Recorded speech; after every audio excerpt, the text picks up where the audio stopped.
Hello, all my JavaScript friends. This is TheVirtuoid, aka Mike Smith, and this is our Jigsaw Puzzle game. And this is the last video in the series where we just kind of take a look at the current state of the game and things we'd like to improve upon it for the next version. Now, my current plans basically is I'm going to not develop on this game much anymore till maybe, I would guess, the first of the year. When I get to December, I'm going to plan out for the next year. And one of the things I do want to plan out is not only for this game, but for the racing game also, and I think probably for the whole tower game. I'm going to want to spend about 2 to 3 weeks on each of the games and try to get the issues that we currently have on them all fixed up and ready to go. But for now, this is one of those things that I need to get onto other games. I've got it to the point where I'm pretty happy with it. It's doing exactly what I wanted to get done. But there are a couple of things I want to take care of. And what I have done is I have created a list here of issues within the Fun With JavaScript public repo that shows all the different things that I want to be able to do with the Jigsaw Puzzle. So let's take a quick look at what these happen to be. For instance, here's the first one. And the issue is that the puzzle image cannot be unselected. And what does that mean? Well, that basically means if I go back to the Jigsaw Puzzle and I click on the new button, I'm selecting the first Jigsaw Puzzle here. If I try to select another one, you notice that the first one became unselected and the new one became selected. But if I click on the same one again, it doesn't unselect itself. And so that is what this particular issue deals with. I want to be able to unselect what I have already selected. And again, we can go over and have the exact same issue with the puzzle cut. And that's what this issue is here. I'm double clicking on the jigsaw cut, and you can tell it's not selecting and unselecting. So that's something else that we're going to be taking a look at. And then finally, I wish there was a way I can just go, here's the next one, here's the next one, here's the next one. But there's nothing here that I can do that with. Let me do the right arrow key. Yeah, okay. All right, well, we go back to issues, and we can also see here that the third issue is the puzzle piece size cannot be unselected. So all three of those are kind of basically the same thing. The fourth issue is that the exit button doesn't work. So what happens here is, let me click on cancel. If I hit the exit button, notice at the very top here, it just kills everything. I mean, all the buttons, none of the buttons work or anything like that. And the original idea was that when you click on the exit button, it would take you back to, a home screen. You had some sort of screen that says, here are all the games you can play. And you got the Jigsaw Puzzle. If you click on the exit button, it gets you back to the home screen. I really kind of want to expand upon that to where if I hit the exit button, for instance, right here, instead of just dying, I want to come up with some sort of dialog box that says, are you sure you want to do that? Which is what this happens right here. I should be able to say, are you sure you want to do that? No is the default. And if no is clicked, it goes back to the screen it came from. If yes is clicked, everything is wiped out and all the buttons are disabled, which is what we're seeing right here. But I want also some sort of exit screen, which just says, thank you for playing. Please hit the refresh button to restart again.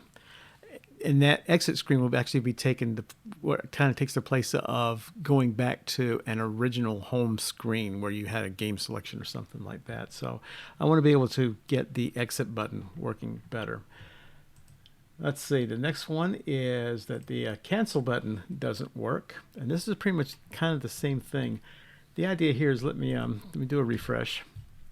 And let's get into a puzzle here. And so we've got a puzzle on the screen. The cancel button doesn't work. So what happens when you click on the cancel button is absolutely nothing. So it was pretty much never implemented. And it's basically what this says here. I can click on the new button and click on continue, click on cancel. What I want to have happen here is I want to create a dialog box.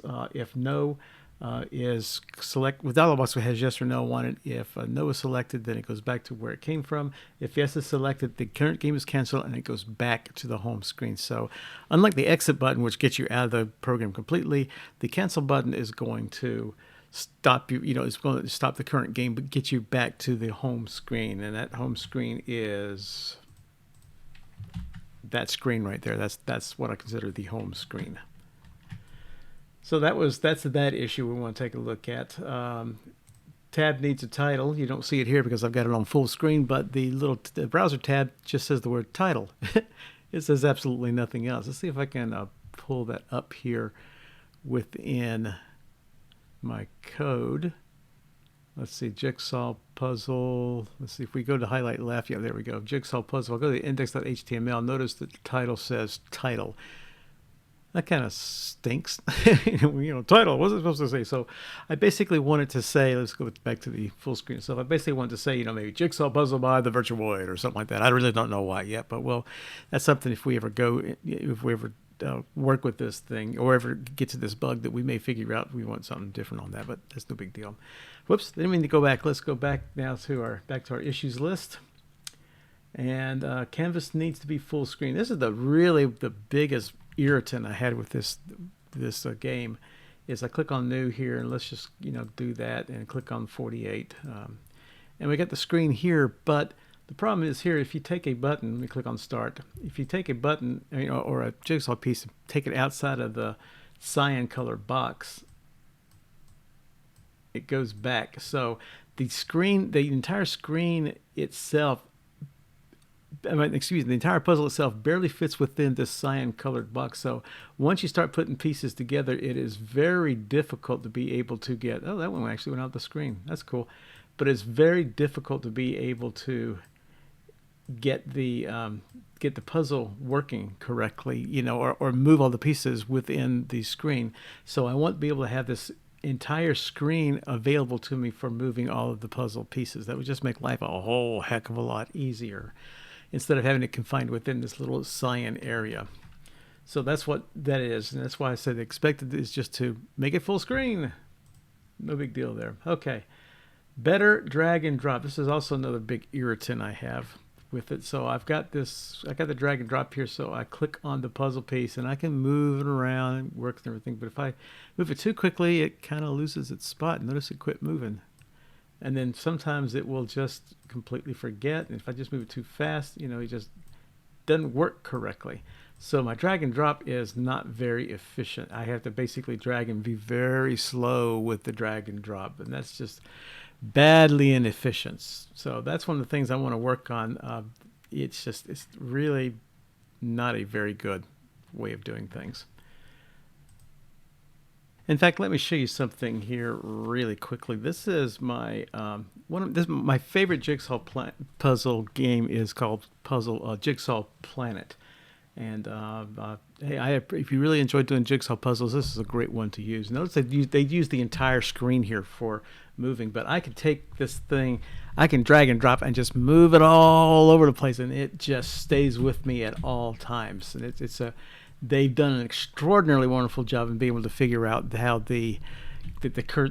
to get the pieces to move with the mouse itself. It's wonderfully done, very wonderfully done how it works. It's great. So that's I would like to be able to do the same thing here, so where I can move it really quick without having to just barely move it to get things going. Better drag and drop. Cracks in the jigsaw cut. Now this is something that is very interesting here. And you may have noticed this. Let's go back to our screen here. Is that when you're in the jigsaw cut itself, and it might be hard to see on the screen here, let me see if I can put two pieces together. All right, so I've got those two pieces together, and let me get a little background on it.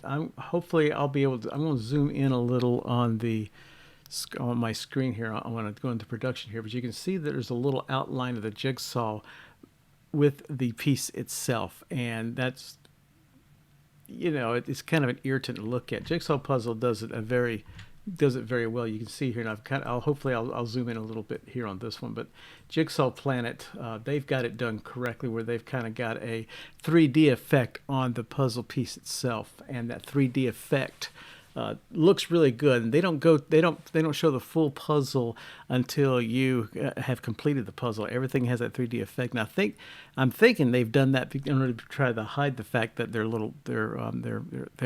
cuts are not exactly perfect. Or they may not have, because they may be extraordinarily good developers using the graphics. I don't know, but either way, I'd like to be able to get that part fixed too. Other thing I'd like to get fixed is that we have no sound whatsoever. And I forgot to put this as an issue, but we have no sound whatsoever when we click these pieces together. We need to put that as a issue. So that's the cracks in the jigsaw cut. And then one enhancement I like to really make on this thing, besides the sounds, is to save the history of the gameplay. Just like Jigsaw Planet will sit there and say, okay, you've done this puzzle, this puzzle, this puzzle. I like for us to be able to say, you know, hey, you've done this puzzle with this cut, and so on and so forth. And it's really, really, really nice, you know, to have all that kind of history. You know, this is how long it took you. These are the cuts you used. This is the number of pieces you did, and so on and so forth. Jigsaw Planet does that too. But one other thing I also want to be able to do is, let me go to popular searches here. I like colorful. Colorful is one of my favorite ones here. I like to have, I don't want the screen to look exactly like this because I can't choose number of pieces or things like that, but I want to be able to have basically an unlimited number of images that you can save images. You can import your own images into the game, and you can play around with it. There are hundreds of thousands of images within the Jigsaw Planet, so it works. You know, this part works really, really nice. And that's kind of basically some of the things I want to be able to do with the Jigsaw Puzzle game. Let's click on New. Nope, I don't want to click on New.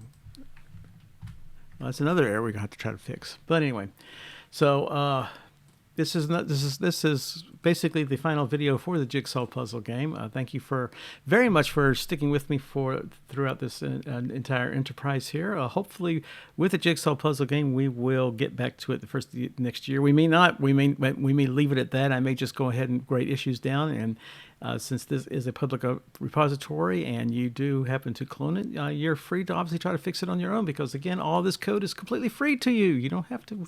Don't worry about anything on my side. You know, just use it if you want to use it. So thank you very much for being on this journey with me. This is TheVirtuoid, aka Mike Smith. Keep on coding. Thanks for watching. Subscribe to this channel to view more videos. Click on the like button on this video and visit us at virtuoid.com. Also, support us on Patreon, where you can get access to member-only videos. Links are down below. Again, thank you very much for watching, and keep on coding.